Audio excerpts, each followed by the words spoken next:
Hello! I'm doing a self-portrait. I think it's the first one I've done this year. The first proper one. I've done these little 15-minute ones, but they don't count. And immediately the first thing I'm doing is I'm doing a drawing. Now, drawing is something that over my, I don't know if you could call it a career, but over my art journey, I have neglected. You know, I always, when I was a student, thought of drawing as the kind of the worst half of painting, the easy thing that you get out of the way, and then you go into color and value and you start exploring all these more exciting stuff. But actually drawing is so important that I thought I'd prioritize it here. The older I get and the more I paint, the more I realize that drawing is kind of at the center of everything. So I get a nice drawing down. Initially I actually start the drawing using my mouse, not because it's some kind of gimmick, but because I find it helps me be a little bit more analytical. So when I'm drawing with my wrist and my hand and my tablet pen, I kind of default to those marks that I'm used to making, to faces that I'm used to drawing. But when I start just indicating proportion and information with a mouse, it's almost like I'm filling in a spreadsheet or something like that. I'm just making notes and looking at distances between things. So give it a try and see how it feels. The next thing I'm doing is I'm putting down an underpainting. Now, underpaintings I find are really, really important. A lot of the time we're presented with this pretty scary idea of a blank canvas, and it doesn't help. So getting something down, what I'm doing is I'm setting my brush to overlay and the layer to overlay. And what that means is I can kind of build brushstrokes on top of each other with kind of random or unpredictable results. I grab some quite dark greys, but because everything's set to overlay, it can't help but get a bit more saturated. Then I've gone in with the pattern stamp, again, just to get a bit more kind of toothy texture. I like a lot of texture. I find that a lot of that chaos gives me what I want for free. I don't have to think about it later on. I know that we're working digitally and everything's reversible and nothing is destructive, and I could add on a layer underneath everything else at the end, but I want that layer at the bottom, that underpainting, to influence my decisions as I'm going forward, so I'm gonna get it in first. Then I'm just levels adjusting, getting down some indication of local color, basically.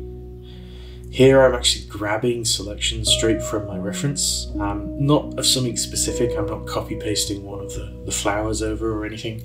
I'm just using it to get a random series of shapes, basically, that I can paint texture inside of. There's something interesting going on in the background, some indication of something. And here I'm using the mixer brush, and again, I'm pinching straight from my reference. I'm gonna go so far away from my reference that this really doesn't matter. And that's something else that I want to talk about in this video anyway, and while I was doing this portrait, is I get a lot of students doing portraits. I see a lot of people doing self-portraits on the Discord server, which you should join if you haven't already. And the one thing that I see is people sticking way too closely to their references. It kind of doesn't make a lot of sense in my mind, because you already have the reference image. So if your only goal is to replicate that, I think that would be useful as a learning exercise, but I don't think it's particularly interesting. And a self-portrait should be personal to you, right?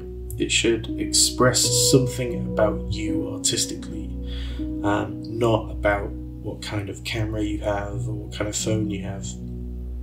So you can see I'm switching back to the reference to look at proportions and things, but really I'm already going so far away from it that I'm making this painting my own. Obviously the reference is also my own, but a lot of the time when we're painting from other people's references, when we're painting from things we found on Pinterest or Wikimedia or any other website, we can't claim ownership over the creative properties of the photo. So, you know, differentiating your painting from the reference material is quite a nice thing to think about. And it does get you thinking, and it gets you taking responsibility for your work and, you know, putting your stamp on it, which is nice.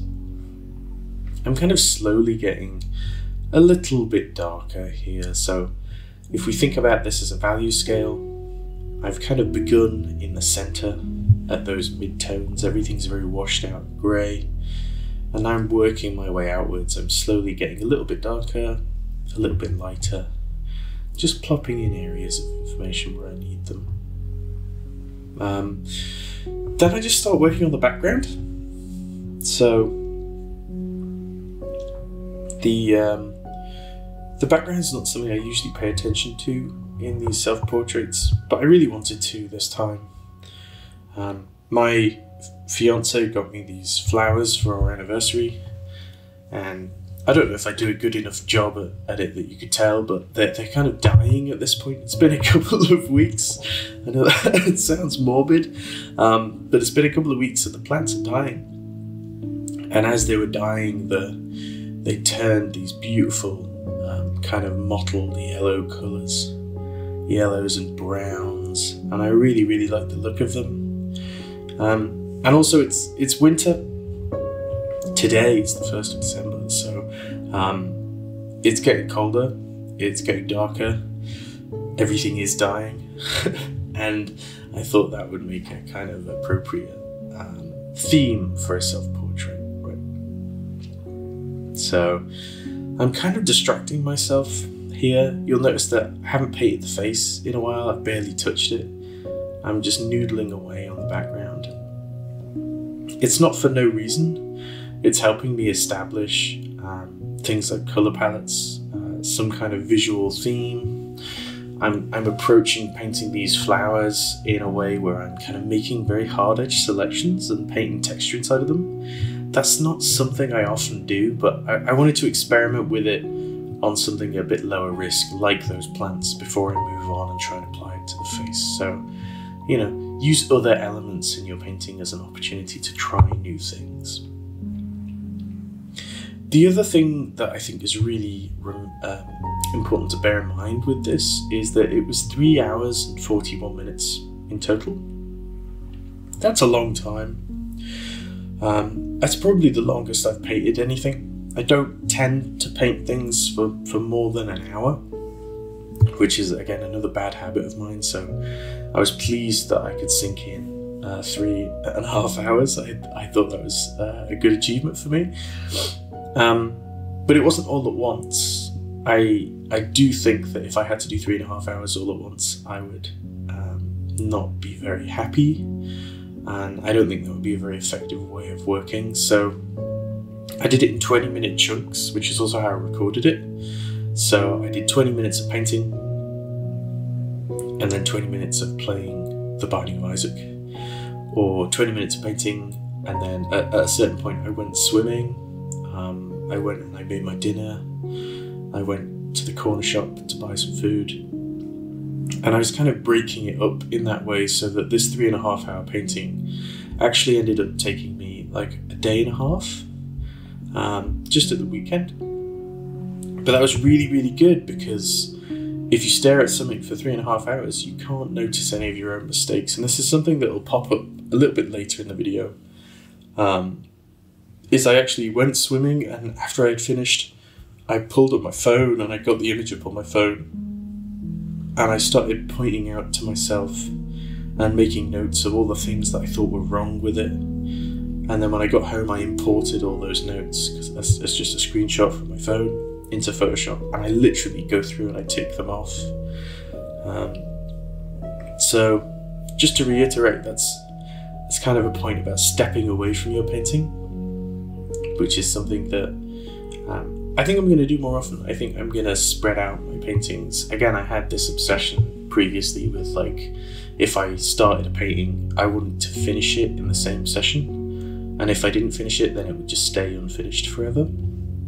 But I need to get more comfortable with actually saving out PSD, closing Photoshop, coming back to it the next day, seeing if I can add or change anything, and having that kind of stamina to outlast my paintings. So maybe you're like me, maybe you you have commitment problems when it comes to painting. Give it a go, try and spend a little bit longer on something, especially if you're like a student. I think a lot of students, again like me, are very concerned with speed, and the speed just comes with time and practice, and as you make better decisions, your focus should really be on making the best work that you can, and however long it takes you to make the best work you can, that's fine. I've got to apologise, I've got some kind of cold, I think, coming on. My nose is all stuffy. So if I burst into a coughing fit mid-recording, then you know what the problem is. I'm zooming in now, and I'm putting in some more information, some more detail, but I'm putting it in very specific places, areas of high contrast, areas where I want the viewer to look. The actual main kind of large planes of the face and portions of the skin, they're still pretty flat. They're still basically the same underpainting that I started with. I'm not overworking those at all. I'm focusing on the eyes, the nose, the mouth. And I'm pretty happy with leaving the rest of it kind of vague and painty and textury. That's fine by me. Again, whenever I want a little break from painting the face, I zoom in on the background and I start painting little berries or messing about with the hair. And I do find that I jump around an awful lot. I don't want to be spending ages and ages in one area. I get bored, and when I'm bored, I'm not thinking properly, and when I'm not thinking very hard, I'm not making good decisions, and then my painting suffers because of it. One thing I'm doing here is I'm just moving that jumper down. Like at this point, I'm not even looking at the ref. I've stopped looking at the ref I think an hour ago at this point. And I'm just making these creative decisions on my own, and I'm saying, well, I don't want the jumper to be coming up evenly on either side of my neck. I want a lower one to get that feeling that I'm leaning in some way. I just rotated the entire canvas now. I have a very grumpy face, if you haven't noticed, and I find that that's a pretty recognizable part of me and my face. Maybe you're less grumpy than me, and I want to exaggerate that. And one of the things that I have is this miserable, almost like Kubrick stare sort of expression. So I wanted my eyes to be a little bit more level to get that feeling kind of calm and relaxed, and things are parallel to each other. There's my list that I spoke about, so literally going through and ticking it off, and this is a huge improvement to the painting overall, but going through and ticking these things off only took me like 10 minutes maybe overall. It was a really small thing, so when you can accurately identify a problem and you know what the solution is, it really doesn't take you long.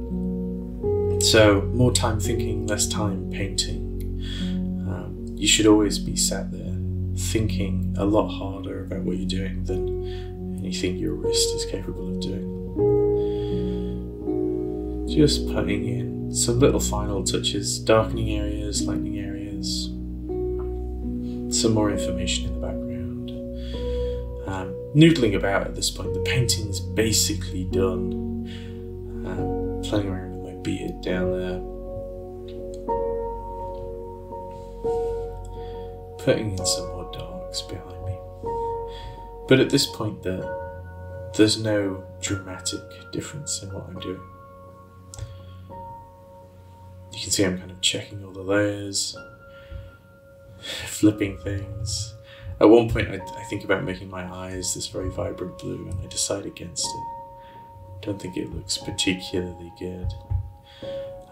Interestingly, in the ref, my eyes had a lot more brightness in them, a lot more specular highlight, but I sort of, again, that's a creative decision to wipe that away. So there you have it. There's my self-portrait. I haven't made a YouTube video in a while. I'd like to make more, and as part of that kind of effort to make more, I've actually made a Patreon. Woo! So on the Patreon, there's a Patreon Discord server. There's my brushes. I'm gonna try and be as active as I can in that Discord server, give paint overs credit.